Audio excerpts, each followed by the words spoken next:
ಜನನಿ news ಚಾನೆಲ್ಗೆ like ಮಾಡಿ, subscribe ಮಾಡಿ, ಶೇರ್ ಮಾಡುವ ಮೂಲಕ ನಮ್ಮ ಚಾನೆಲ್ಗೆ ಸಹಕರಿಸಿ. ಹೆಚ್ಚಿನ ಮಾಹಿತಿಗಾಗಿ ಸಂಪರ್ಕಿಸಿ ಹರಿಚಿನ್. ಇಲ್ಲಿ ಬೀಜಮನಲ್ಲಿ ಮಾರಿಗೆ ಪುಟ್ಟು ಬಾಲಘಾಟ್ ಲೈನ್ ಮೋರ್ ದನ್ 127 ಮನೆಗೆ ಮೋಲ್ಡಿಂಗ್ ಆಗಿದ್ದಾರೆ. ಮೋಲ್ಡಿಂಗ್ ಅಂದ್ರೆ ಅನ್ಆಥರೈಸ್ಡ್ ಕನ್ಸ್ಟ್ರಕ್ಷನ್ಗೆ ಮೋಲ್ಡಿಂಗ್. ಒಂದು ಮೋಲ್ಡಿಂಗ್ ಹಾಕೋದಕ್ಕೆ ಎಸ್ಟೇಟ್ ಆಫೀಸರ್ ಅಂತ ಸೂಪರ್ವೈಸರ್ಗಳು ಹೋಗ್ತಾರೆ ಫಸ್ಟ್ ಚೆಕಿಂಗ್ ಮಾಡಕ್ಕೆ. ಅವ್ರು ಕೊಟ್ಬಿಟ್ರೆ ಮೋಲ್ಡಿಂಗ್ ಹಾಕಿ ಪರ್ಮಿಷನ್ ಕೊಡ್ತಾರೆ, ಕೊಟ್ಟಿಲ್ಲ ಅಂದ್ರೆ ಡೆಮಾಲಿಷ್ ಮಾಡ್ತಾರೆ, ಎಲ್ಲ ತೆಗೆದಾಕ್ತಾರೆ. ಹಂಗಂದ್ರೆ ಮೋರ್ ದನ್ 127 ಮೋಲ್ಡಿಂಗ್ ಪಕ್ಕ ಎವಿಡೆನ್ಸ್ ಫೋಟೋ ಇದೆ. ಅಪ್ ಟು ಮಾರಿಗೆ ಕೊಟ್ಟು ಬಾಲಘಾಟ್ ಲೈನ್. ಇದರಲ್ಲಿ 50,000 1 ಲಕ್ಷ ಕಲೆಕ್ಷನ್ ಆಗುತ್ತೆ. ಒಂದು ಉದಾಹರಣೆ ಹೇಳ್ತಾ ಇದ್ದೀವಿ. ನಾನು ಇರೋದು ಮನೆ ಓಲ್ಡ್ ವಾರಂಟ್ ಲೈನ್. ನನ್ನ ಪಕ್ಕದಲ್ಲಿ ವೆಸ್ಟರ್ನ್ ಬ್ಲಾಕ್ ಒಂದು CSI ಚರ್ಚ್ ಇದೆ. ಪಕ್ಕದಲ್ಲಿ ದೊಡ್ಡ ಬಿಲ್ಡಿಂಗ್ ನೋಡಿ ನೀವು, ದೊಡ್ಡ ಬಿಲ್ಡಿಂಗ್ 3 ಆಫೀಸರ್ ಬಿಲ್ಡಿಂಗ್. ಇಷ್ಟು ಮೈನಿಂಗ್ ಏರಿಯಾದಲ್ಲಿ ಅಷ್ಟು ಬಿಲ್ಡಿಂಗ್ ಕಟ್ಟಕ್ಕೆ ಪಾಸಿಬಲ್ ಇಲ್ಲ, ಯಾಕಂದ್ರೆ ಅಲ್ಲಿ ಏರ್ ಬ್ಲಾಸ್ಟ್ ಆಗುತ್ತೆ, ಒಂಥರ ಇಶ್ಯೂ ಇದೆ. ಇಲ್ಲಿ ಮೋಲ್ಡಿಂಗ್ ಕಟ್ಟಿದ್ರೆ ಇಶ್ಯೂ ಆಗುತ್ತೆ. ಹಂಗಂದ್ರೆ ಇವ್ರು ಮೋಲ್ಡಿಂಗ್ ಕಟ್ಟಕ್ಕೆ ಪರ್ಮಿಷನ್ ಕೊಡ್ತಾರೆ ಅಂದ್ರೆ ಯಾವ ರೀತಿಯಲ್ಲಿ ನ್ಯಾಯ? ಅದು position certificate 10 to 15 something measurement. Mining ಏರಿಯಾದಲ್ಲಿ 10 to 15 ಈ ಪೊಸಿಷನ್ ಸರ್ಟಿಫಿಕೇಟ್ ಕೂಡ ಇಷ್ಟು ಇಶ್ಯೂ ಮಾಡ್ತಾ ಇದ್ದಾರೆ. ಇನ್ನು ಎಷ್ಟು ಜನಕ್ಕೆ 90% ಜನಕ್ಕೆ ಕೊಟ್ಟಿಲ್ಲ, ಸ್ವಲ್ಪ ಚೆನ್ನಾಗಿ ಕೊಟ್ಬಿಟ್ಟು ಅದು ಕೂಡ ಕೆಪಾಸಿಟಿ ಇಲ್ಲ ಅಂದ್ರೆ ಏನು ಇವರು ಮ್ಯಾನೇಜ್ಮೆಂಟ್ ಅವರು? MP ಅವರು ಇದ್ರ ಮೇಲೆ ಆಕ್ಷನ್ ತಗೊಳ್ಬೇಕು. MP ಅವರು ಬರಬೇಕು. ಮೈನಿಂಗ್ ಅಲ್ಲಿ ನಾವೆಲ್ಲ ಮೈನಿಂಗ್ ಎಂಪ್ಲಾಯ್ಸ್ ಅನ್ನು ಇಲ್ಲೇ ಹುಟ್ಟಿರೋದು, ಇಲ್ಲೇ ಬೆಳೆದಿರೋದು. ನಮ್ದು ಮನೆ ಎಷ್ಟಿರುತ್ತಾ 10ಕ್ಕೆ 15 ಯಾರು ಇರಕ್ಕಾಗತ್ತಾ? ಒಂದು ಬಾತ್ರೂಮ್ ಟಾಯ್ಲೆಟ್ ಕಟ್ಟಿದ್ರೆ ಡೆಮಾಲಿಷ್ ಮಾಡಕ್ಕೆ ಬರ್ತಾನೆ. ಅದೇ ಬಿಲ್ಡಿಂಗ್ ಕಟ್ಟಿದ್ರೆ ಇವತ್ತು 127 ಮೋಲ್ಡಿಂಗ್ ಇದೆ. ನಾವು ಏನಾದ್ರೂ ಜನ ಪಾಪ ಲೇಡೀಸ್ ಎಲ್ಲ ಏನಿದ್ದಾರೆ ಮನೆಯಲ್ಲಿ ಏನೋ ಟಾಯ್ಲೆಟ್ ಕಟ್ಟಕ್ಕೆ ಹೋಗಿದ್ರೆ ಸೆಕ್ಯೂರಿಟಿ ಡಿಪಾರ್ಟ್ಮೆಂಟ್ ಕಲ್ಸಿ ಹೊಡೆಯಕ್ಕೆ ಬರ್ತೀರಾ, ದುಡ್ಡು ಕೊಡಲ್ಲ. ಹಿಂಗಂದ್ರೆ ಈ KGF ಅಲ್ಲಿ ಏನ್ ಮಾಡ್ಬೇಕು? ಮಿನಿಸ್ಟರ್ ಅವರು ಇದ್ರ ಮೇಲೆ ಸ್ಟೆಪ್ ತಗೊಳ್ಬೇಕು, MLA ಮೇಲೆ ಸ್ಟೆಪ್ ತಗೊಳ್ಬೇಕು, ಅಂಡ್ MP ಮಲ್ಲೇಶ್ ಬಾಬು ಅವರು ಸ್ಟೆಪ್ ತಗೊಳ್ಬೇಕು. ಯಾಕಂದ್ರೆ ಇನ್ನೂ ಕೊಟ್ಟಿಲ್ಲ. 10ಕ್ಕೆ 15 ಚಿಕ್ಕದು, ಒಂದು ಚಿಕ್ಕ ರೂಮ್ ತರ ಅದು ಇರಕ್ಕೆ ಸಾಧ್ಯ ಇರುತ್ತಾ? ಎಲ್ಲರೂ ನೋಡಿರ್ತೀರಾ, ಚಿಕ್ಕ ಟಾಯ್ಲೆಟ್ ರೂಮ್ ತರ ಅದು. ಅದು ಕೂಡ ಇವ್ರ ಕೆಪಾಸಿಟಿ ಇಲ್ಲ. ನನ್ನ ತಂದೆ ಮೈನಿಂಗ್ ಅಲ್ಲಿ ಕೆಲಸ ಮಾಡಿ 45 ವರ್ಷ ಕೆಲಸ ಮಾಡಿರೋ ನನ್ನ ತಂದೆ ಫುಟ್ಬಾಲ್ ಪ್ಲೇಯರ್, BJML ಎಂಪ್ಲಾಯ್ ಅಂದ್ರೆ ಫುಟ್ಬಾಲ್ ಪ್ಲೇಯರ್ ಎಲ್ಲ ಇಡೀ ಜನ ಗೊತ್ತು. ನಮ್ಗೆ ಒಂದು ಕೊಟ್ಟಿಲ್ಲ. ಯಾರು ಕೊಡ್ತಾರೆ ಇವರು? ಇಲ್ಲಿ STP ಜನಕ್ಕೆ ಮಾತ್ರ ಹೇಳ್ತಾರೆ, ನಾವು ಇದಕ್ಕೆ ಮುಂಚೆ ಕೆಲಸ ಮಾಡಿದೀವಿ, ಮೈನಿಂಗ್ ಅಲ್ಲಿ ಇದಕ್ಕೆ ಮುಂಚೆ ಕೆಲಸ ಮಾಡಿದೀವಿ. ಇವ್ರಿಗೆಲ್ಲ ಯಾರು ಕೊಡೋದು? ನಾವೆಲ್ಲ ಪಾಕಿಸ್ತಾನ ಹೋಗ್ಬಿಡ್ಬೇಕಾ? ಇಲ್ಲಿ ಹುಟ್ಟಿ ಕೆಲಸ ಮಾಡಿ ನಾವೆಲ್ಲ ಹಿಂಗ್ ಮಾತಾಡ್ತೀವಿ ಅಂದ್ರೆ BJML ಎಂಪ್ಲಾಯ್ಸ್ ಅನ್ನು ಯಾಕೆ ಕೊಡಕ್ಕೆ ಸಾಧ್ಯ ಆಗಲ್ಲ? ಇವ್ರು ಕೊಡಲ್ಲ, ಕೆಪಾಸಿಟಿ ಇಲ್ಲ ಅವ್ರಿಗೆ. ನಮ್ ಕಡೆ ಹೇಳಿ ನಾವೆಲ್ಲ ಹೋಗ್ಬಿಟ್ಟು ಸೆಂಟ್ರಲ್ ಗೌರ್ಮೆಂಟ್ ಹತ್ರ ಡೈರೆಕ್ಟ್ ಹೆಡ್ ಆಫೀಸಲ್ಲಿ ಕೂತ್ಕೊಂಡು ಮಾತಾಡ್ತೀವಿ. ನಾವು ಬಾಬಾ ಹತ್ರ ಅಷ್ಟು ಕೆಪಾಸಿಟಿ ಇದೆ, ಇಲ್ಲಾಂದ್ರೆ ನಾವೇನು ಮಾತಾಡಕ್ಕೆ ಬರಲ್ಲ. ಬೇಕಂದ್ರೆ ಮಿನಿಸ್ಟರ್ ಹತ್ರ ನೀವು ಬಂದ್ರೆ ನಾನು ನಿಮ್ಮ ಡೈರೆಕ್ಟ್ ಕರ್ಕೊಂಡು ಹೋಗ್ತೀನಿ, ಬನ್ನಿ. ಕಿಶನ್ ರೆಡ್ಡಿ ಸರ್ ಡೈರೆಕ್ಟ್ ಕರ್ಕೊಂಡು ಹೋಗ್ತೀನಿ. ಎಲ್ಲಿ ಬೇಕಾದ್ರೆ ಹೈದರಾಬಾದ್ ಕರ್ಕೊಂಡು ಹೋಗ್ತೀನಿ, ಡೆಲ್ಲಿ ಬೇಕಾದ್ರೆ ಕರ್ಕೊಂಡು ಹೋಗ್ತೀನಿ. ಹಿಂಗೆಲ್ಲ ಇಟ್ಕೊಂಡು ಇವ್ರು ಏನ್ ಮಾಡ್ತಾರೆ ಅಂದ್ರೆ ತುಂಬಾ ಮಿಸ್ಯೂಸ್ಗಳು ಮಾಡ್ಕೊಂಡು, ಯಾರ್ದು ದುಡ್ಡು ಬರ್ತಂಗ್ ಮಾಡ್ಕೊಂಡು ಈ ತರ ಮಾಡ್ಕೊಂಡಿದ್ರೆ ಅದು ಅನ್ಯಾಯ. ಇವ್ರ ಮೇಲೆ ಆಕ್ಷನ್ ತಗೊಳ್ಳೇಬೇಕು. ಇವ್ರು ಇಲ್ಲಿರುವ ಡಿಪಾರ್ಟ್ಮೆಂಟ್ ಚೇಂಜ್ ಮಾಡಬೇಕು ಅನ್ನೋದು ನನ್ನ ಮುಖಾಂತರ ಕೇಳ್ತಾ ಇದ್ದೀನಿ. ಜೈ ಹಿಂದ್, ಜೈ ಕರ್ನಾಟಕ. ಇಲ್ಲಿ ಬೀಜಮನಲ್ಲಿ ಮಾರಿಗೆ ಪುಟ್ಟು ಬಾಲಘಾಟ್ ಲೈನ್ ಮೋರ್ ದನ್ 127 ಮನೆಗೆ ಮೋಲ್ಡಿಂಗ್ ಆಗಿದ್ದಾರೆ. ಮೋಲ್ಡಿಂಗ್ ಅಂದ್ರೆ ಅನ್ಆಥರೈಸ್ಡ್ ಕನ್ಸ್ಟ್ರಕ್ಷನ್ಗೆ ಮೋಲ್ಡಿಂಗ್. ಒಂದು ಮೋಲ್ಡಿಂಗ್ ಹಾಕೋದಕ್ಕೆ ಎಸ್ಟೇಟ್ ಆಫೀಸರ್ ಅಂತ ಸೂಪರ್ವೈಸರ್ಗಳು ಹೋಗ್ತಾರೆ ಫಸ್ಟ್ ಚೆಕಿಂಗ್ ಮಾಡಕ್ಕೆ. ಅವ್ರು ಕೊಟ್ಬಿಟ್ರೆ ಮೋಲ್ಡಿಂಗ್ ಹಾಕಿ ಪರ್ಮಿಷನ್ ಕೊಡ್ತಾರೆ, ಕೊಟ್ಟಿಲ್ಲ ಅಂದ್ರೆ ಡೆಮಾಲಿಷ್ ಮಾಡ್ತಾರೆ, ಎಲ್ಲ ತೆಗೆದಾಕ್ತಾರೆ.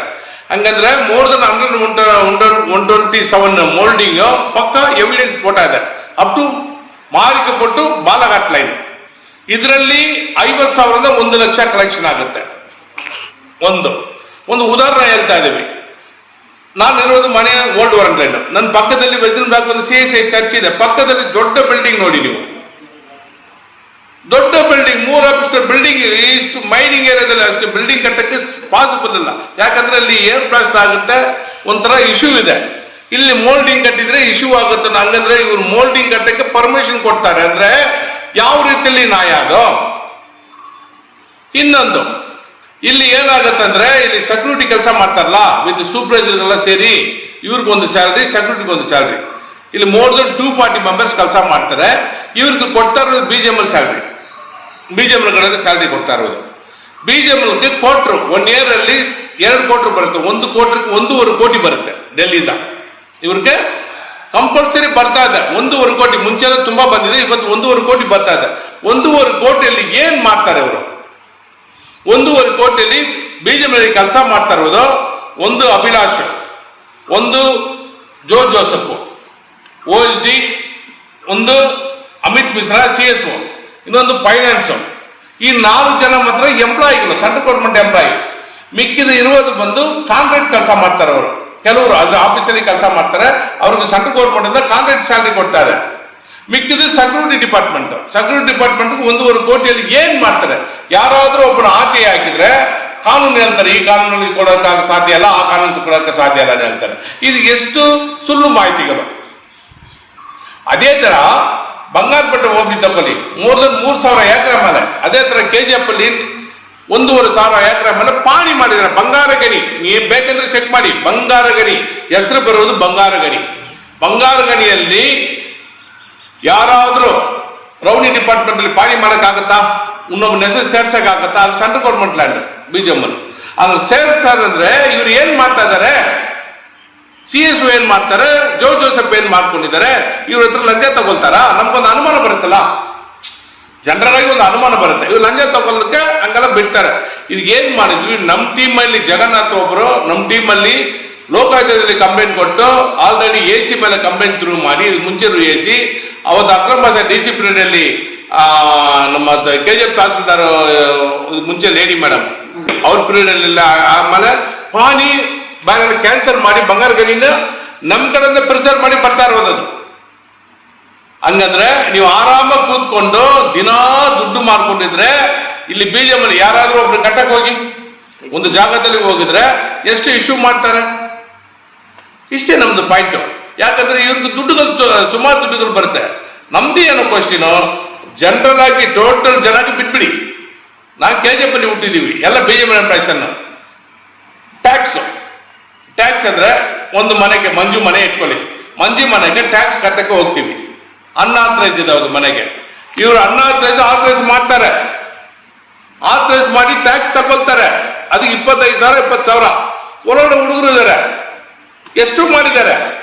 ನಮ್ಮ ಹತ್ರ ವಿತೌಟ್ ಎವಿಡೆನ್ಸ್ ಮಾತಾಡಕ್ಕೆ ಹೋಗೋದಿಲ್ಲ. ಯಾಕಂದ್ರೆ ಇದಕ್ಕೆ ಮುಂಚೆ ಕೂಡ ಒಂದು ಕಾಲದಲ್ಲಿ 35 ವರ್ಷ ಮುಂಚೆ ಬಂದು ವಿಜಿಲೆನ್ಸ್ ಬಂದಿರೋದು.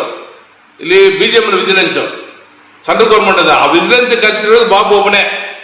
ಆಮೇಲೆ ಒಂದು 3 month ಬ್ಯಾಕ್ ಬಂದಿದ್ದಾರೆ. ಎಲ್ಲಿಗೆ ಕಲ್ತಾನ ಆಯ್ತಲ್ಲ ಮೈನ್ಸ್ ಅಲ್ಲಿ, ಕಲ್ತಾನ ಆಗಿದ್ರ ಮೇಲೆ ಆ ಕಲ್ತಾನ ಆಗಿದ್ರ ಮೇಲೆ ಮ್ಯಾನೇಜರ್ ಇವರು ಯಾರು ರಿಮೂವ್ ಮಾಡಿಲ್ಲ. ಮ್ಯಾನೇಜರ್ ಅಲ್ಲೇ ಕೂತಿದ್ದಾರೆ. ಅವರು ಮುಂಚೆ ಒಳಗಡೆ BGML ಒಳಗಡೆ ಮನೆ ಕೊಟ್ಟಿದ್ದಾರೆ, ಇವತ್ತು ಸ್ವಲ್ಪ ಔಟ್ಸೈಡ್ ಬಿಟ್ಟಿದ್ದಾರೆ. ಇಷ್ಟೇ, ಚೇಂಜ್ ಏನಿಲ್ಲ.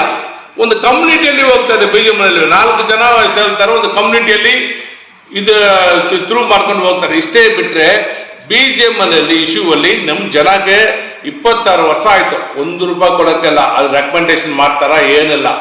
ಜಿಮ್ಕಣ ಗ್ರೌಂಡ್ ನಮ್ಮ MP ಏನ್ ಮಾಡ್ತಾ ಇದಾರೆ? ರಿಲಿಜನ್ ಮ್ಯಾಟರ್ ಬರ್ತೀವಿ. ರಿಲಿಜನ್ ಅಲ್ಲಿ ಏನ್ ಬರ್ತೀವಿ? ಕೆಲವು ರಿಲಿಜನ್ ಬಿಲ್ಡಿಂಗ್ ಕಟ್ತಾ ಇದಾರಲ್ಲ, ಅದಕ್ಕೆ ಎಷ್ಟು ಫಿಕ್ಸ್ ಆಗುತ್ತೆ? 3 ಲಕ್ಷ 4 ಲಕ್ಷ ದೊಡ್ಡ ದೊಡ್ಡ ಬಿಲ್ಡಿಂಗ್. ಬೇಕಂದ್ರೆ ನೀವು ಒಂದು ಎಲ್ಲಿ ಬೇಕಾದ್ರೆ ನೋಡಿ, ಹೊಸ ಕಟ್ತಾ ಇದಾರೆ ಅಂದ್ರೆ ಇವ್ರ permission authorise unauthorise. Authorise means ಏನೋ ರಿನಿವೇಶನ್. ಈ ಬಿಲ್ಡಿಂಗ್ ಇದೆಲ್ಲ ರಿನಿವೇಶನ್, ಹಂಗೆ ಸ್ವಲ್ಪ ಪ್ಯಾಚ್ ಆಗುತ್ತೆ, ರಿನಿವೇಶನ್ ಮಾಡಕ್ಕಂತ ಆಥರೈಸ್. ದೊಡ್ಡ ದೊಡ್ಡ ಬಿಲ್ಡಿಂಗ್ ಕಟ್ಟಕ್ಕಲ್ಲ. ಇವರು ದುಡ್ಡು ಕೊಟ್ರೆ BGML ಅಲ್ಲಿ ಏನ್ ಬೇಕಾದ್ರೂ ಮಾಡ್ತಾರೆ. ಇವ್ರ ಮೇಲೆ ಆಕ್ಷನ್ ತಗೊಳ್ಬೇಕು. Honourable minister Kishan Reddy sir ಹತ್ರ ಲೆಟರ್ ಥ್ರೂ ಮಾಡ್ತೀವಿ. Honourable principal secretary Piyush Goyal sir, honourable mining MD 3 ಜನಕ್ಕೆ 101% ಈವ್ನಿಂಗ್ ಹೊರಗಡೆ ಎಲ್ಲ ದಾಖಲಾತಿಟ್ಟು ಲೆಟರ್ ಥ್ರೂ ಮಾಡ್ತೀವಿ. ಇದು ನಿಜ. ಜೈ ಹಿಂದ್.